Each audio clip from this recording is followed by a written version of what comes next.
પ્રગતિ અને પવિત્રતા દીપમાલા ન્યૂઝ। નમસ્કાર। કલોલ ખાતે પંચમ મ્યુઝિક ક્લબ દ્વારા નાટકનો કાર્યક્રમ યોજાયો। આપણા કલોલના સંગીત પ્રોગ્રામર, દેશ વિદેશમાં પ્રસિદ્ધિ મેળવનાર શ્રી કૌશિકભાઈ બારોટ દ્વારા મ્યુઝિકલ નાઇટની ભવ્ય સફળતા બાદ પંચમ મ્યુઝિક ક્લબ દ્વારા તારીખ 31મી ઓગસ્ટ 2024ના રોજ રાત્રે 9 કલાકે ભારત માતા ટાઉન હોલ ખાતે પત્ની મારી પરમેશ્વર અને હું પત્નીનો દાસનો ભવ્ય મનોરંજન નાટકનો કાર્યક્રમ યોજાયો હતો।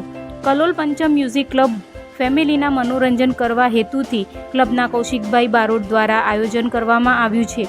આ પંચમ મ્યુઝિક ક્લબ દ્વારા આખા વર્ષ દરમિયાન અનેક કાર્યક્રમો યોજવામાં આવે છે, તો આ પંચમ મ્યુઝિક ક્લબમાં ફક્ત જૂજ સભ્યો બાકી હોવાથી આજે જ જોડાવા માટે કૌશિકભાઈ બારોટ દ્વારા ભાવભર્યું આમંત્રણ આપવામાં આવે છે। દીપમાલા ન્યૂઝ, કલોલ।